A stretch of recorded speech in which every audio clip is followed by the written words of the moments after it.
사랑하는 행복동산 성포교회 성도 여러분, 오늘도 너무 잘 오셨습니다. 날씨도 그렇고 휴가철이고 그랬는데 그래도 예배 자리에 나온 여러분을 보니까 저도 힘이 나고 용기도 생기고 너무 고맙고 너무 감사합니다. 나갈 때 옥수수 꼭 받아가시기 바랍니다. 지난 한 주간 오늘 나와서 가족들이 인사했지만 우리 전희경 집사님 주님 품에 안기는 모습을 보면서 너무너무 마음이 좀 힘들었습니다. 정말 하나님의 도우심을 기대하고 기도 많이 해서 더 그럴 수도 있겠지요. 또 우리 마음을 대변하듯이 웬 비는 그렇게 많이 쏟아지는지.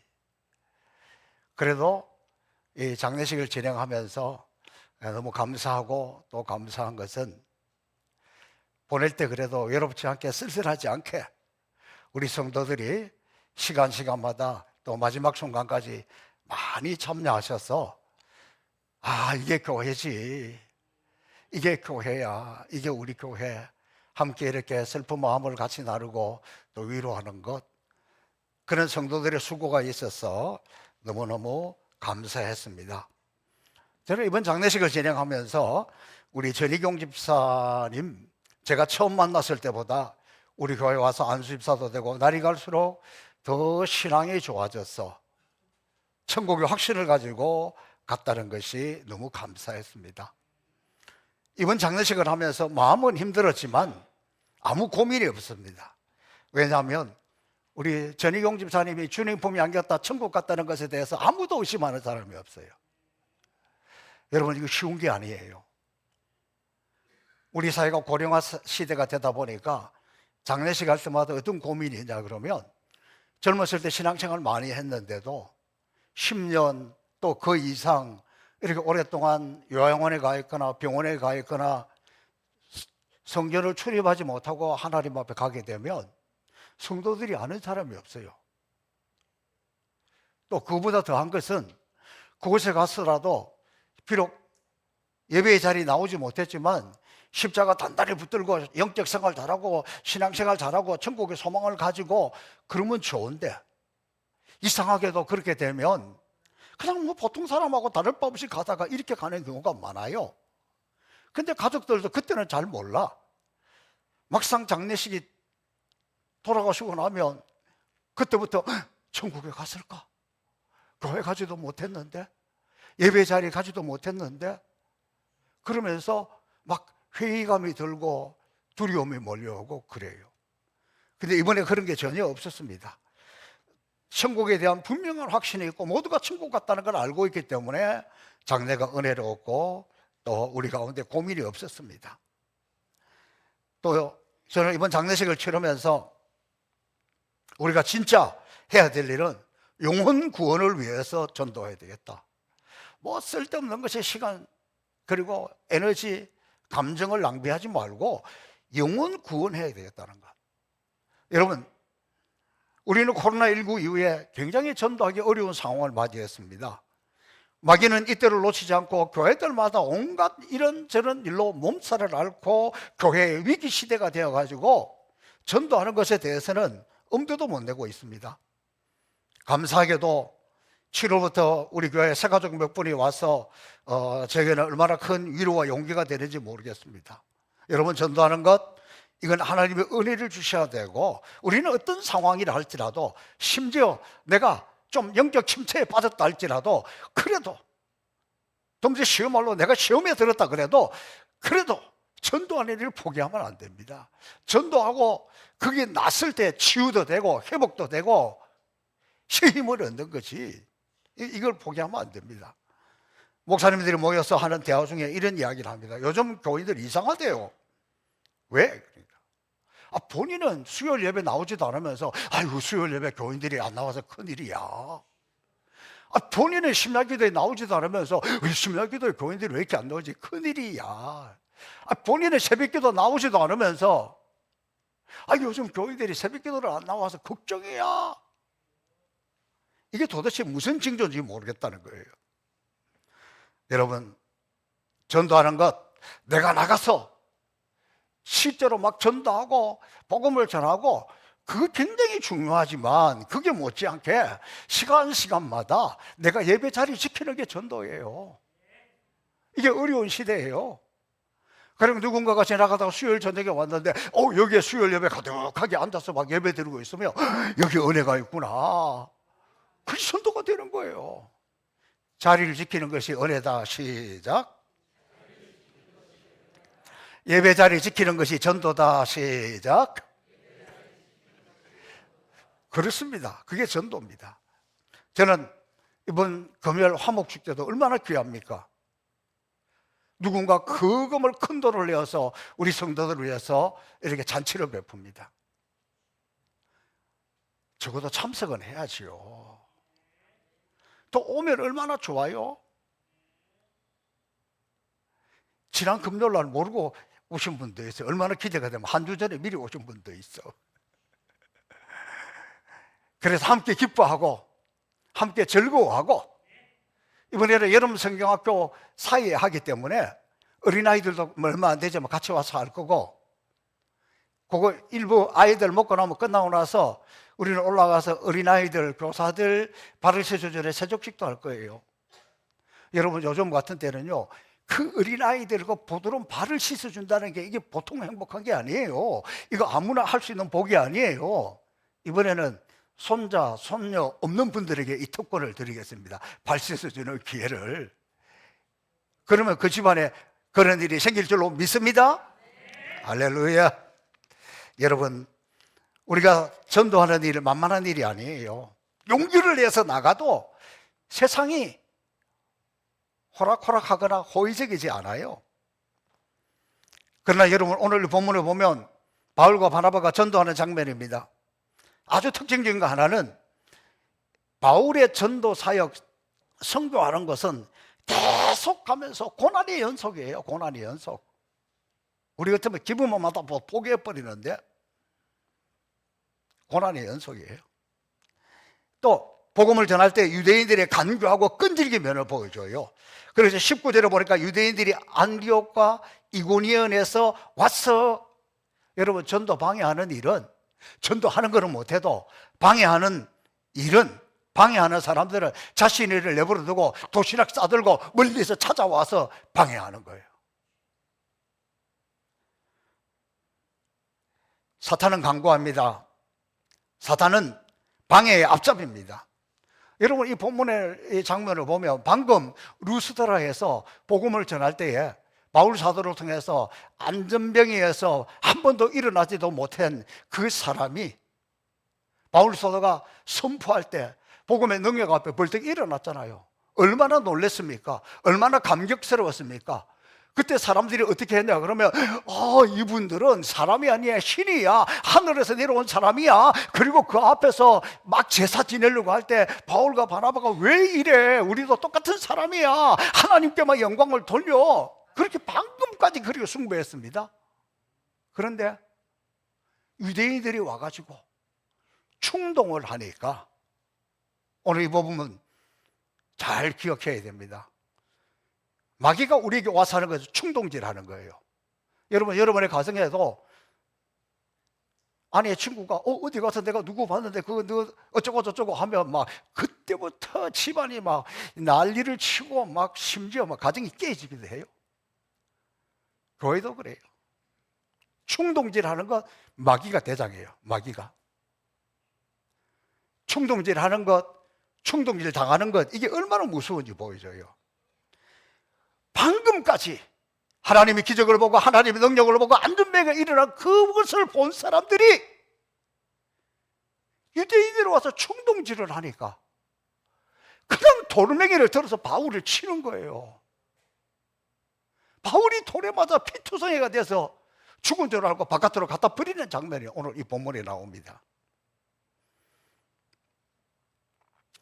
그러나 저는 이 모습을 보면서 바울이 지금 돌에 맞는 이 모습, 복음 전하다가 처음 당하는 거 아니에요. 아마도 바울도 이 생각했을 것 같아요. 스데반이 예루살렘에서 복음을 전하다가 유대인들이 그를 돌로 쳐서 죽일 때에, 아버지의 저들의 죄를 사하여 주옵소서, 저들이 하는 것을 모릅니다, 그러면서 오히려 그들을 용서했던 그 장면을 기억하면서 바울이 묵묵히 돌에 맞았지 않았을까요? 돌에 맞으면서 그거 생각하면서 이기지 않았을까요? 저는 이 모습을 보면서 얼마나 위로가 되는지 모릅니다. 오늘 와 하고 따르던 사람들이 누군가 한마디 충동질하면 홀라당 넘어가 버려. 돌변해서 돌을 던져버려요. 이게 마귀의 상습적인 방법이에요. 여러분, 이 장면은 바로 이 본문에만 있는 게 아니에요. 우리 예수님이 예루살렘 입성하실 때 호산나 다윗의 자손이여 호산나 호산나 막 그렇게 열광적으로 주님을 맞이했습니다. 그러던 사람들이 누군가가 충동질할 때 바로 저 예수를 죽여라, 예수를 죽여라 그랬던 거예요. 이걸 보면 예수님도 당했고 스데반도 당했고 바울도 당했고 언제든지 당할 수 있어요. 우리가 전도자의 삶을 살아갈 때, 우리가 주님을 위해서 살아갈 때 마귀가 우리를 넘어뜨릴 때는 충동질이에요. 그리고 그 누군가가 충동질하면 왜 그렇게 그냥 쉽게 무너지는지 저는 목회하면서도 여러 번 느꼈어요. 여러분 인생에 충동질하는 마귀의 도구가 되지 말기를 바랍니다. 또 충동질할 때 바람 따라 흘러가지 말기를 바랍니다. 그래서 나중에 보면 마음을 담대하라. 왜 그렇게 해요? 인간이 그렇게 약해요. 제가 이 본문을 묵상하고 있는데 철학자 키에르케고라는 사람이 사랑의 실천이라는 책을 책을에 나와서 제가 좀 읽고 있어요. 이분은 우리는 철학자로 알고 있지만 사실은 더 신학자입니다. 자기 의에 사로잡혀 있는 사람은 자기 나름대로 사랑을 실천한다 그러면서 자기가 속고 있는 거예요. 자기를 속이고 있는 거예요. 똑똑한 사람일수록 자기 스스로 속이는 일을 더 잘 속는다는 거예요. 그게 하나님의 심판이라는 거예요. 그래서 평생에 자기는 사랑을 실천했다고 했는데 마귀의 속삭임에 넘어가서 하나님의 사랑을 실천하기는커녕 자기는 옳은 짓을 하고 있다 그랬는데 하나님의 심판의 나라로 떨어지는 것. 철학자답게 예리하게 분석하는 그런 것을 봤습니다. 저는 이 대목을 보면서 참 위로가 되었습니다. 저도 목회자로 얼마 남지 않는 시간이 남아있는데 아무리 생각해도 은혜밖에 없습니다. 오히려 충동질하고 돌을 던질 때 그때가 진짜 모습인 것으로 이것을 분별하는 영적인 능력을, 그리고 사람을 의지하는 것이 아니라 십자가 붙들고 하나님 의지하는 것밖에 없다. 복음을 방해하는 사단의 세력들은 바울이 죽은 줄 알고 바깥으로 끌어버리잖아요. 그러나 그것으로 끝나지 않습니다. 이때 바울의 제자들이 피터성에 죽어있는 그곳에 찾아가서 아직 의식이 있는 걸 보고 찾아서 챙겨서 다시 옵니다. 어디로 오느냐? 돌에 맞은 그 성으로 들어옵니다. 여러분 놀랍지 않습니까? 고난, 그것은 복음이 전파되는 곳에는 언제든지 따라오는 거예요. 그러기에 복음은 피를 먹고 자란다. 그래서 피의 복음이라 그럽니다.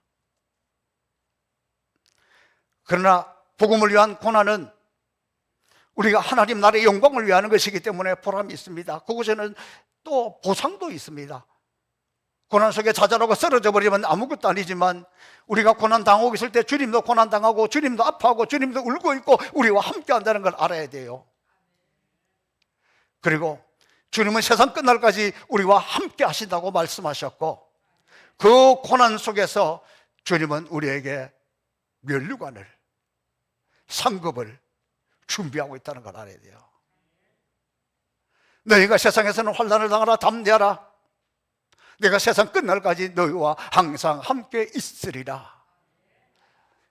하나님께 나아가는 자는 반드시 그가 계신 것과 또한 자기들을 찾는 자들에게 상 주시는 자 있음을 믿어야 할지니라. 그때 주는 상이 바로 이 고난 속에 믿음을 지키는 사람들에게 주는 상입니다. 이들은 어떤 고난 속에서도 선교 멈추지 않았습니다. 매맞은 장소, 배척받은 장소, 그곳으로 죽음을 두려워하지 않고 또다시 전도단으로 돌아가게 됩니다. 이게 복음의 능력입니다. 여러분, 우리가 선교하는 우간다 선교 우리 초기에 보면 우리 이광국 선교사님이 지금도 있어요. 이분이 그때 당시에 건축한 일을 담당했습니다. 근데 아프리카에서 제일 힘이 있는 사람이 누구냐 그러면 권위자, 우리 선교로 치면 신학교 학장, 그 다음에는 돈주머니 차고 있는 사람을 현지인들은 제일 우러러 봅니다. 근데 이분이 건축을 담당을 했으니까 돈을 가지고 있잖아요. 그리고 여기는 주급입니다. 오늘 일 끝나면 주급을 주는 그 전날 밤에 무장 강도가 이 집에 공격을 했습니다. 그리고 선교사님 옆에 이렇게 사택이 몇 개 이렇게 붙어 있어요. 이광국 선교사님 이 집에 가서 문을 드릴 때 이 몇 명의 무장한 사람들은 총을 가지고 있었습니다. 그리고 이 선교사님이 나오니까 돈만 받아가면 되지, 먼저 총으로 이 선교사님 무릎을 쏩니다. 피가 튀고 피투성이 되더라고요.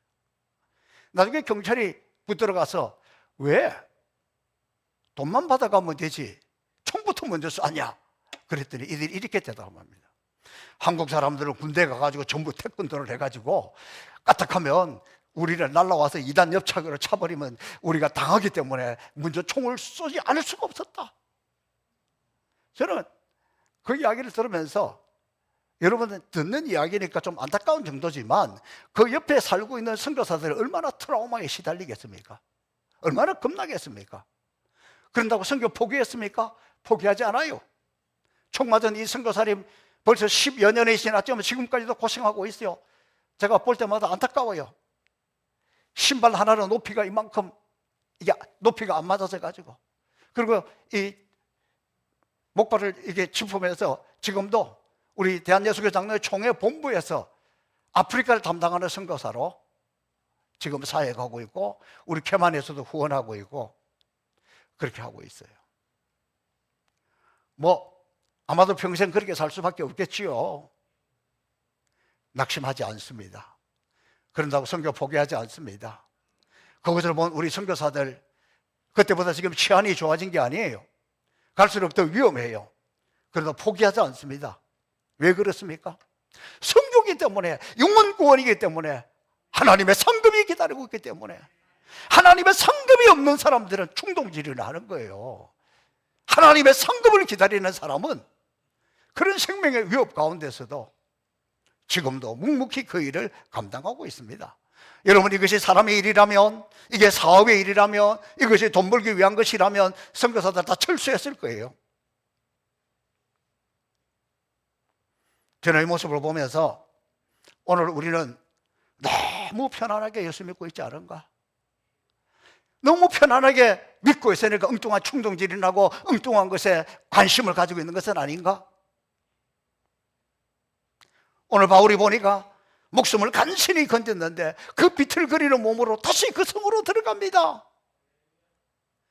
그리고는 자기가 살아있는 것을 보여주고, 이번에는 그 다음날 더베라는 곳으로 가는데 더베는 96km 정도 떨어져 있어요. 먼 거리예요. 100km예요. 그 상처투성의 몸으로 거기를 걸어가고 있어요.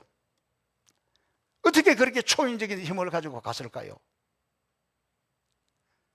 바울은 이렇게 고백합니다. 내가 내 몸에 예수의 흔적을 가졌노라. 내가 받은 상처, 내가 받은 총자국, 내가 받은 돌에 받은 자국, 이거 예수님의 흔적이야. 내가 예수님 때문에 맞은 거야. 내가 예수님 때문에 당한 고난이야. 오히려 영광스럽게 내가 내 몸에 예수님의 흔적을 가졌다. 우리는 이런 흔적이 없기 때문에 오히려 더 힘이 없고 부족한 것 아닐까요? 감사하게도 이 하나님의 은혜를 이끌고 간 이 더비에서 많은 사람들, 많은 제자들을 얻었습니다. 여기에서 믿음의 동지 가이오도 얻게 됩니다. 이런 믿음의 열매가 있기에 루스드라에서 죽을 뻔하였음에도 불구하고 또 가고, 그 다음에 이고니온으로 가고, 또 비시디아 안디옥으로 찾아가고, 바울이 복음을 전하면서 그가 지나왔던 곳곳을 다시 한번 돌아보고 오는 거예요.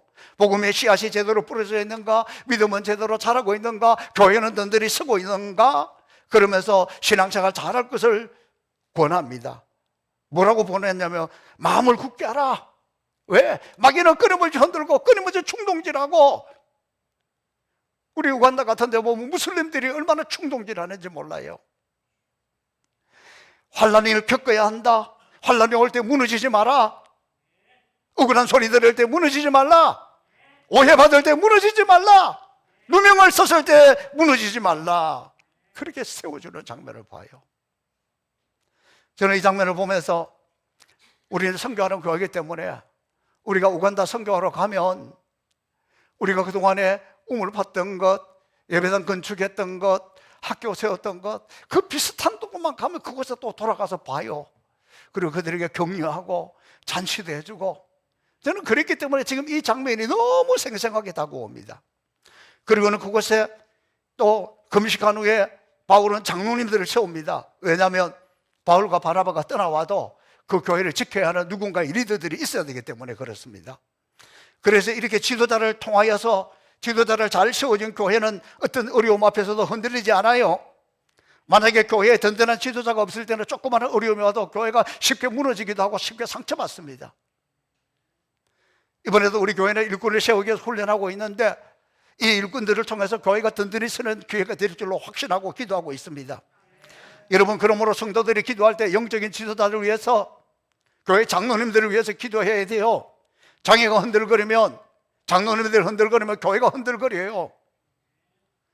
담임 목사를 무너뜨리면, 담임 목사가 무너지면 교회 자체가 무너질 가능성도 큽니다. 그래서 마귀는 언제나 그런 걸 노리는 거예요.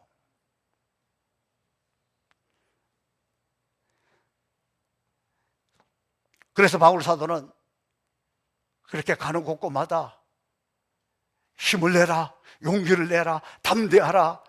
우리가 복음으로 사는 동안 환난 끝나지 않아. 그래도 또 지도자를 세우고, 그러면서 다시 지금 자기를 선교사로 파송했던 안디옥 교회에 와서 선교하는 보고, 그 내용이 오늘 27절 마지막에 나옵니다. 그래서 보고하는 선교 내용에 보면 이런 내용이 나와요. 이방인들에게 믿음의 문을 여신 것을 보고, 오늘 바울 사도가 복음을 전했더니 이방인들이 주께로 돌아오는 놀라운 회개의 역사가 나타난 거예요. 바울이 유대인들에게 전한 복음이나 이방인들에게 전한 복음이나 베드로가 유대인들에게 전한 복음이나, 복음의 내용은 다 예수 그리스도, 그분이 우리의 구세주다, 그분이 하나님의 아들이다, 그분을 믿어야 된다. 복음은 변하지 않잖아요. 그런데 놀랍게 이방인들이 돌아오는 보고를 하는 겁니다. 여러분, 이 아름다운 보고는 얼마나 큰 힘을 얻게 하는지 몰라요. 우리 교회 선교하는 것 중에서 보고하는 것 굉장히 중요하게 생각합니다. 그래서 여러분, 선교지 갔다 오면 상세하게 보고하잖아요. 그 보고를 보니까 우리 성도들은 우리가 이렇게 하고 있는구나 알잖아요. 우리 교회, 적은 교회인데도 선교사들이 얼마나 많이 찾아옵니까? 주중에도 많이 와요. 그래서 그들이 보고를 하면 저는 그들의 이야기를 들으면서 얼마나 힘이 되는지 몰라요. 우리 행봉산 송포교회가 선교하는 곳곳에서 주님의 이 이름, 주님의 능력, 십자가의 능력, 기적들이 더 많이 보고되기를, 그래서 우리 교회가 더 든든히 세워지기를 축복합니다. 또 하나 지금 보고 여러분에게 보고 드리겠습니다. 내년에 우리가 찾아갈 교회입니다. 자, 보십시오.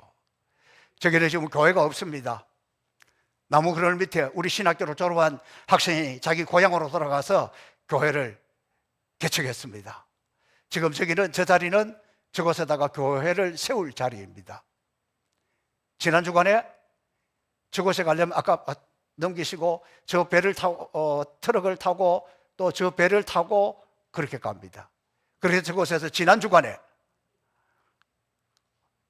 기공 예배를 드렸어요. 저 교회는 아몰라타 모퉁이돌 교회인데 우리 최정용 집사님, 윤성희 집사님 그들의 회사 태멘 1호 교회인데 저 밑에 파랗게 저게 여러분 남한 지도처럼 생기게 저게 우간다 지도예요. 제가 그 파란색으로 크게 그어놓은 거 저게 신학교가 있는 거고 그 앞에는 거대한 호수입니다. 그런데 위쪽으로 조금 올라가다 보면 또 제가 뭐 표시하는 거 있죠, 사각형? 저기가 아몰라타입니다. 저 속에 세우는 교회가 모퉁이돌 교회, 지난주에 세웠던 교회입니다. 저기는 지금 우리 신학교에서 버스로 한 5시간 정도 가는 거리에 있어요. 그런데 저기는 호수 안에 있는 섬이 아니라 호수 건너편에 있는 거예요. 그러니까 아주 오지입니다.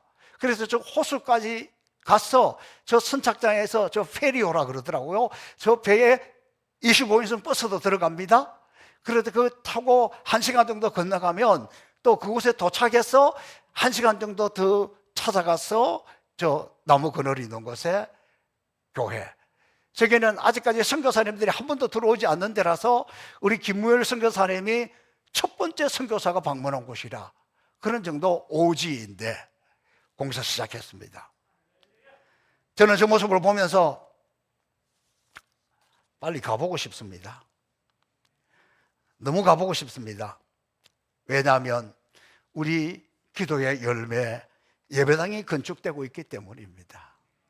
저는 오지에 다 예배당이 멋있게 건축되고 그곳에 사람들이 몰려와서 천국을 사모하고 구원받는 모습을 생각하면 생각만 해도 감사하고요. 여러분, 우리가 이것을 보고 함께 기뻐하고 즐거워하는 것, 이게 신나는 일이 아닙니까? 이 신나는 것, 우리만 듣고 신나는 게 아니라 우리 하나님은 얼마나 신나겠습니까? 그리고 우리 하나님은 이 복음 전도자의 수고를 알고 계시고 인정하시는 거예요. 주님은 우리가 주님 앞에 흘리는 눈물, 그것도 주의 병에 담아놓고 있다 생각합니다. 그러므로 여러분, 우리가 이 땅에서 해야 될 수고가 있다면 피하지 말고 그것이 물질의 봉사든지 몸으로 하는 봉사든지 복음 전도하는 일이든지 충동질 하려고 생각하지 말고 이렇게 헌신하고 섬기는 일에 앞장서기를 축복합니다. 그렇게 하고 난 다음에 마지막 절은 제자들과 함께 오래 있으니라. 이 말이 무슨 말입니까? 너무나 지쳤습니다. 너무나 피곤했습니다. 몸이 상했습니다. 그래서 이번에는 선교 보고를 하고 좀 편안하게 안식을 누리고 있는 그런 장면입니다. 여러분, 영적 전투를 치는 사람에게 이런 안식과 위로가 필요합니다. 근데 우리 한국 교회는 안식과 위로에 대한 이해가 좀 부족해요. 무조건 죽도록 충성하란 말이 있어. 젊은 목사님이 저에게 이렇게 이야기해요. 아, 선교사님들 부럽다. 왜? 그러니까 우리는 휴가 한 주간 하는데 선교사님들은 세상에 5년 하고 나서 1년 동안 안식년을 한다. 그 부럽다는 거예요. 그래서 네가 그곳에 가서 목숨 걸고 전도해? 우리는 아프리카 가보면 괜찮은 것 같지만 그 잠깐 볼 때는 괜찮아요. 금년 여름에도 40대 우리 교단은 아니지만 그곳이 55년밖에 안 되는 선교사님 갑자기 돌아가셨어요. 한국에서 죽는 거 보는 거 하고요, 그곳에 선교사로 가 있다가 죽는 거 보면 달라요. 총 맞는 거 보면 총 맞았구나 우리가 생각하는 거하고 그곳에서는 달라요. 가족들을 떠나서 아프리카에 가 있다는 그 자체가 얼마나, 그러면 한국에 왔을 때, 그래서 여러분 우리 교회 오면 제가 선교사님께 잘 대접을 하려고 해요. 잘 섬기려고 해요. 그 위로가 필요해요. 우리 후원하는 교회 갔더니, 우리를 위해서 기도하는 교회 갔더니 나를 이렇게 따뜻하게 맞이해주고 내 그동안의 모든 수고가 싹 눈녹씩 녹고, 이런 위로가 필요하고 그 위로를 해야 되는 거예요. 저는 그래서 교회 건축하시는 선교사님들 헌당 예배 가면 꼭 따로 인사합니다. 당연히 정말 수고했습니다. 사모님이니까 한 주간 어디 휴가라도 갔다 오세요. 꼭 따로 인사해요. 위로가 필요한 거예요. 우리는 한 걸음 더 나아가 여기 오시는 분들만 위로하는 것이 아니라 우리가 아프리카에 찾아가서 위로합니다. 우리가 선교사님들하고 헤어질 때 왜 선교사님들이 웁니까? 그만큼 위로가 컸다는 이야기잖아요. 선교에게는, 선교하는 일에는 이런 위로가, 격려가 있어야 합니다. 우리는 너무 끝까지 죽도록 충성만 하라, 그게 아니에요. 교회를 위해서 누군가가 헌신하고 수고할 때에 인정해주고 격려하고 위로하는 일이 필요해요. 제가 우리 행복산 송포구에서 저 비전센터 건축하고 나서 입당할 때에 교회에서 수고했다고, 사실은 수고는 교인들이 했는데 황금 열쇠를 저에게 선물로 주었습니다. 제법 묵직했어요. 제가 딱 손만만 보고 바로 다시 교회에 바쳤습니다. 왜냐하면 그때는 융자 받은 것만 해도 7억이야. 교인은 몇십 명 되지도 않았는데, 근데 가끔 그 손맛이 느껴져. 아무도 기억하는 사람은 없겠지만 저는 주님은 그것을 기억하고 있다, 저는 확신해요. 그것이 또 교회 또 이렇게 오는데 미끄럼도 되었다, 저는 생각해요. 위로가 필요한 거예요. 격려가 필요한 거예요. 지난 7월 들어서 비가 얼마나 많이 왔습니까? 우리 교회 건물이 30년 되었습니다. 비가 얼마나 많이 새겠습니까? 그전에 비 무지하게 많이 샜어요. 근데 지금 딱 한 곳에 아직도 새고 있어. 왜 괜찮습니까? 왜 말짱한 줄 아세요? 이 7월 들어서 우리 손희덕 장모님이 마침 직장도 쉬고 있어가지고 틈만 나는 데로 와가지고 천장에 올라가서 이 더운 날에 땀을 뿔뿔 흘리면서, 70이면 적은 나이도 아니에요. 아직 청춘이긴 하지만 그 땀을 흘리면서, 그것도 또 비 올 때 올라가서 봐야 어디에서 새는지, 또 잡아놓으면 또 새고 잡아놓으면 또 새고. 근데 끝난 줄 알았더니 오늘도 뭘 조금 새더라고. 또 올라갈 거예요. 어딘지 알고 있대. 누군가가 그렇게 헌신할 때, 누군가가 그렇게 수고할 때 그걸 인정해 주는 것이, 그걸 알아주는 것이, 그걸 수고했다고 말하는 것이 위로고 격려고 힘이 나게 하는 거잖아요. 사랑하는 성도 여러분, 우리가 복음을 전할 때에 선교사로 나가기도 하고 선교사로 후원하기도 하고 지역에서 전하기도 하고, 그럴 때 우리는 누군가를 자꾸 격려하고 위로하고 해야 돼요. 여러분, 제가 굉장히 막 사명감을 가지고 있는 것 중에 하나가 뭐냐 그러면, 토요일마다 우리 꽃꽂이 팀들이 와서 이 꽃꽂이를 해요. 그리고 또 요즘은 왜 이렇게 미인들만 골라가지고 교회 또 막 청소를 하더라고. 그러면 제가요, 그 커피 끓여서 주는 게 제 기쁨이고 즐거움이고 제 마음의 위로예요. 요즘은 냉커피, 카페에 얼음 없어졌다고 너무 원망하지 마세요. 제가 그거 가져와서 쓴 거야. 그래가지고 그 커피 내려가지고 이분들에게 주면, 뭐 본인들은 시원하게 그러는지 몰라도 제 딴에 위로하고 격려한다고 하는 거요. 별거 아니에요. 우리가 신앙생활 하면서 상대방의 마음을 조금 이해하고 상대방의 마음을 시원하게 하고 상대방을 어떻게 좀 격려하고 세우려고 그러면 성령은 자꾸 그런 일 하게 하고, 삐딱하게 하면 자꾸 삐딱하게 하고, 충동질하면 나도 모르게 계속 그쪽에 끌려가게 되고. 바라기는 저도 여러분도 우리가 이 땅에 살아가면서 복음 전하는 그 자체는 이렇게 충동질하고 이렇게 고난 속에 고난이 뒤따르는 것이 일인데, 그래도 저는, 여러분은 좀 고난받고 헌신하고 수고하고 앞장서는 것이 좋지. 그게 우리가 가야 할 길이에요. 충동이 있을 때 헷갈리지 마세요. 충동이 얼마나 무서운지 아세요? 충동이 한 바람이 오면 한순간에 가정도 깨어지고 교회도 깨어질 수 있어요. 그런 자기 기만에 속지 말기를 바랍니다. 그리고 그런 바람에 흔들리지 말기를 바랍니다. 고난 올 때 십자가 단다리 붙들고 믿음으로 이겨서 여러분은 끝까지 헌신하고 충성하고 다른 사람을 위로하고 세우고 격려하고 인정하는 그런 믿음의 용사들이 되기를 주님의 이름으로 축복합니다. 살아계신 아버지 하나님 감사합니다. 복음 전파는 고난이 뒤따르는데 어떤 환난, 고난, 역경이 와도 넉넉히 이기는 믿음의 용사들 되게 하여 주옵소서. 감사하며 예수님 이름으로 축복하며 기도하옵나이다. 아멘.